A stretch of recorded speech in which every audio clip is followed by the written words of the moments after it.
To the uninitiated, record deals can and are an outline of complexities, and even so to the experienced. Now, there's a company called CreateOS, which claims CreateOS is the operating system for the music business and have created a record deal simulator. Here with his thoughts on label deals and this new app is Sam Tall. Sam, how are you? Hey, Peter, I'm doing well. How are you? Oh, fantastic. Got a little different layout for you in the background there. I think you're moving to a new studio. To our longtime viewers, this is going to seem a little strange, but it's only temporary. There will be nice dates coming soon. Fantastic. So, I was checking out this the record simulator, I just want to lead in with this because I know you want just like an overview of like record deals and Sure. the 50-50 splits, just a quick overview and the multi-rights deal and the quote unquote 360 deal, which I've never actually heard anybody at a major label say 360 deal, but for some reason it's out there. But I was looking at this the platform and it's it's cool, it's interesting. You give people the props for initiating something like this, but is it a helpful platform or is it misleading people and setting false expectations? That's a great question, and I like how you framed it because I think the answer is yes and no. Now, before we talk about why it's both, we have to talk about what goes into a record deal and operationally how that deal gets used for. I think a lot of people look at record deals and they think of it as this sort of defining moment or this checkpoint or this accomplishment. It's really just a framework and a structure to do more stuff. It's a starting point. And I try to explain that to every artist that I work with through a record deal process. I've had the great fortune of signing a few record deals and also terminating a few record deals. I say great fortune because signing a deal is a great optimistic point in time. Sometimes that relationship doesn't work out. Terminating that deal could be the greatest thing you ever did for your career. They come in all shapes and sizes. They come with some of the same elements, but by and large, it's unique to every company. For example, a major label is going to ask for a much higher share of the revenue. They're going to ask for a lot more tacked on things. They're going to change things up based on territories. They've got a whole infrastructure to account for. They also have a lot of staff to pay for, a lot of people whose hands get involved. And that can either be a good thing or a bad thing. But if it's a good thing, you want to make sure that those salaries are covered, that you're contributing to the success of those people as well as their contributions to you. With a distributor, it's very little service, and that's by design. Right? Even with your AWOLs and your orchards, there's more service involved, label services type companies. However, it's not the same as being on a label.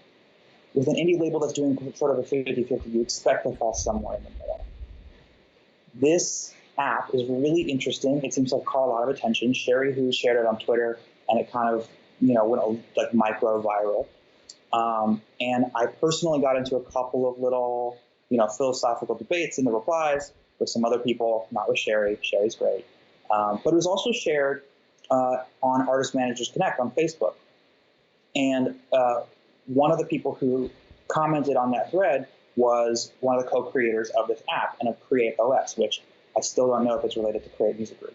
But in any case, we started talking about the point of this app, the way it was built, the things that it ignores, things like the fact that labels have to pay salaries for team members. It's really reductive, admittedly so, and there will be future iterations that account for more granular things, add options, add features. It's kind of like a first little widget to kind of premiere the idea of CreateOS, whatever that ultimately ends up being. Still not sure yet what that's going to be.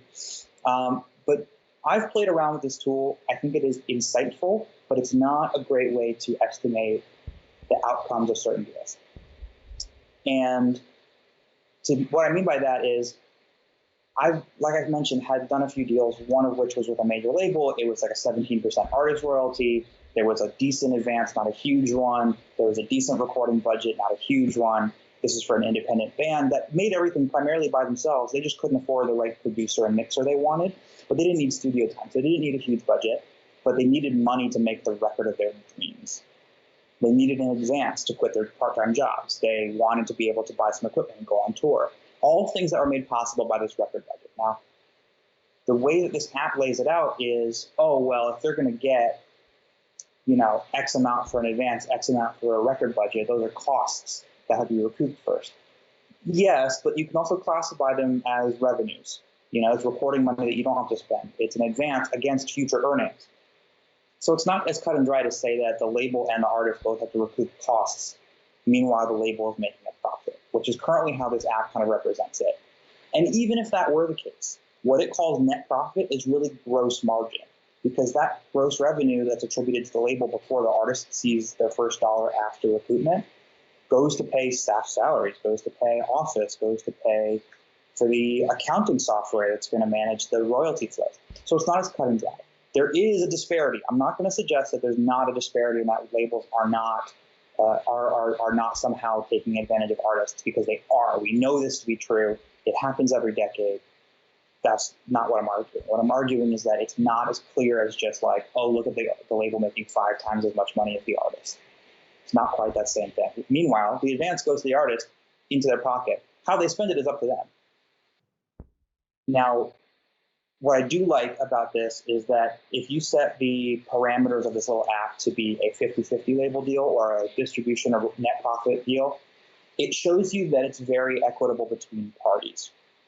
I think it's a good spotlight on the fact that there are deals that can be done that are mutually beneficial, that are equally balanced, that contribute equal pay for the creative share as well as the operational share. These are the things that I really like to see. These are actually the deals that I do a lot more of these days. Even majors are starting to do more 50-50 deals. You just have to really know where your points of leverage are to get them. But independent labels have been doing 50-50s for a long time, and now there are sort of these distributor label hybrid companies that are doing 60-40s, maybe some will do 70-30s, but then you're getting into AWOL territory. Suffice it to say, when you split the money, when you split the revenues evenly down the middle, whether there's an advance or not, there's still costs that have to be recouped. The math kind of works out in a little bit more simple way. For anybody who's watching this saying, how do I structure a deal? How do I get the right terms so that it's fair for me and my artists? Go for 50-50 because everyone's got their hands in the same proportions. And at that point, you're all kind of working for the same end goal. If it's tilted either way, there's an imbalance of power either for or against the artist. So just keep that in mind, but also keep in mind that any tool you see like this on the internet, whether it's a royalty calculator for mechanicals for Spotify, which Jeff Price posted when he founded Audience, or it's this app for CreateOS, or it's any other tool, or like the Tricordis royalty grids that they always post every year, take them with great grains of salt, like the coarsest flaky salt you can, because these are not gospel. They're estimations, they're calculators, but calculators do not talk about the nuances and the specifics of your deal. Exactly. Yeah, and there's, looking at this, it's kind of, to build something like, everything has to start someplace. Sure. But to build it, you really need that understanding of where that Excel spreadsheet comes in. It's like, where does the line item come in from? So you have, your revenues. It's like in your deal terms, it's going to say what is cross collateralized. Whereas this is just saying, here you go. Or payout order. So if you have a producer that is getting royalties on it, well, guess what? That producer gets paid before you get paid. So it's like, where does it fall in? And then going into, say, distribution, you have distribution deals. And a lot of like these labels on the indie side, what they'll do is they'll get ask for an advance from the distributor.